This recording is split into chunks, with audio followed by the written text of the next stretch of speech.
Welcome, beautiful Paris Saint Germain family. In today's video, I'll be discussing Fabian Ruiz. Genius. Fabian Ruiz is an absolute genius. That's Fabian Ruiz. That's Fabian Ruiz. I want to talk specifically about what Fabian Ruiz has done in 2025. But before we do that, let's do a short summary of Fabian Ruiz's time at Paris Saint Germain.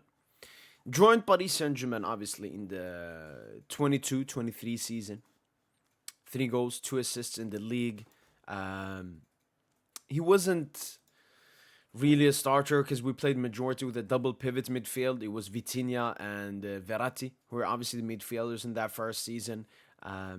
So he was like rated, but not that much rated. And he wasn't performing at the highest level that you expect from him. And then I think here, yeah, he won the Nations League at the end of that year, showing that, he was 77. He could have been a starter. Yeah, he was a starter in the final as well. Spain manager trusted in him. But the trust still wasn't there at Paris Saint Germain yet. Then rolls the 2023-2024 season. And this is when it was about to change for Fabian Ruiz at Paris Saint Germain. Luis Enrique came in as the manager. He obviously employs a 3-man midfield, which immediately opens up an extra spot for Fabian Ruiz. But Luis Enrique was also the main man behind Marco Verratti leaving Paris Saint Germain, which opened up an even bigger space for Fabian Ruiz. Manuel Ugarte was signed. Kagi Lee was signed, who could have potentially played as a midfielder, but played more as a winger. And obviously Warren Zara Emre came through the ranks under Luis Enrique in this season. So Fabian Ruiz still had competition for a 3 midfield spot. But he was in a stronger position than he was in the previous season.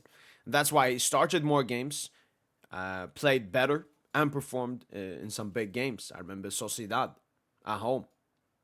Sociedad pressed us really, really high, really strongly. And then Luis Enrique, genius, put Fabian Ruiz in the double pivot with Vitinha, and they couldn't press us anymore. He was really good in the Sociedad away game. Started racking up more GA. Was good versus Barca. Was good versus Dortmund.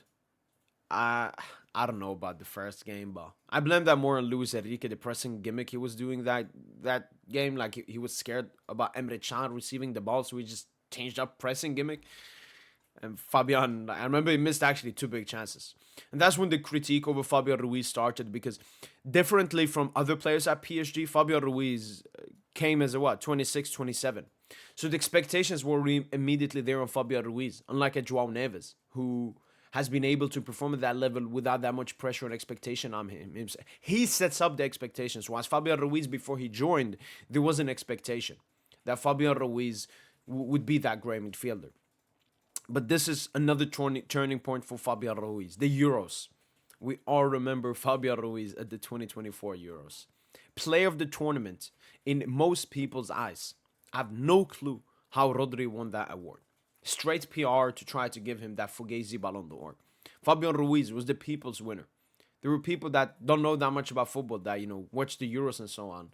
Like one of my friends. And he's always about Fabian. And Fabian performed at that high level and got so much, praise and quality and prop from performing at this tournament.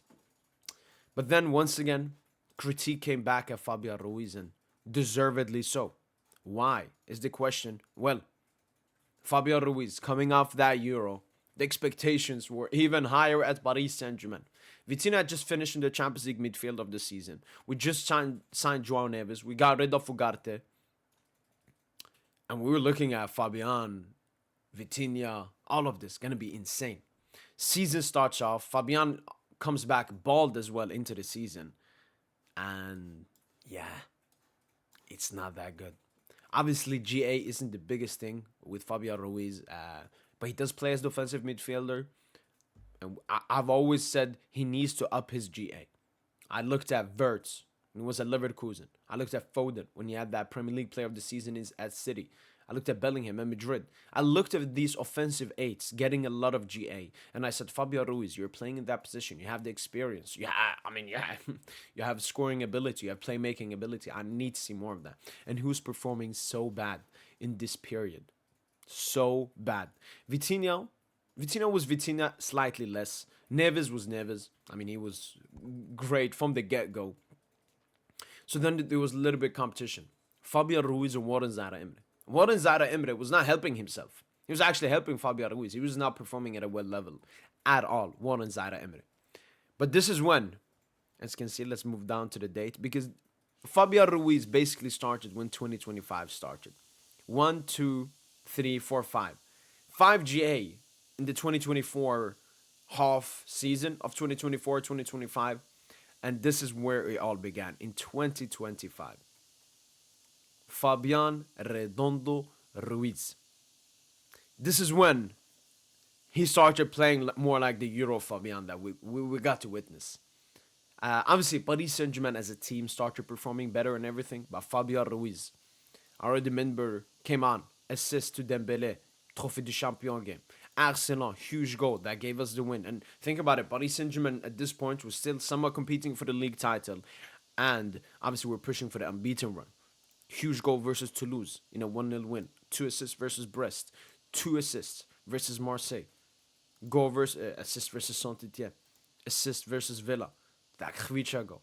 Goal versus Nice, a game where we lost. And then the bombastico versus Arsenal. Scored a great goal versus Atletico. Great goal assist versus Miami. And then obviously got a brace versus Real Madrid. He's basically gotten close to 15 GA in 2025 alone, which is such a huge improvement from Fabian Ruiz. But that Arsenal goal, that's what cemented him. That's what cemented it. Because I even remember the Arsenal fans putting Declan Rice in bumps. And even this game, basically him and Neves were the man of the matches in the first leg versus Arsenal. Scored that banger in the second leg. And now, Fabian Ruiz. We're looking at a genius. I'm constantly seeing reports linking him to Saudi. In the sense that Saudi wants him. Fabian doesn't want to go. Lucho doesn't want to get rid of him.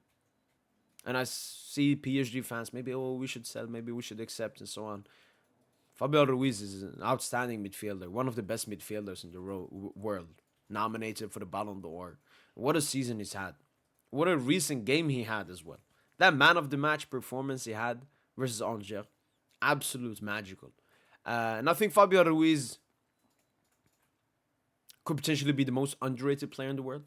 I think of William Pacho a lot as well. But he's a centre back, and centre backs sometimes gets less underrated. But the thing I don't understand with Fabian Ruiz is he had that Euro that everyone witnessed. He was great with us in the Champions League knockout stages this season.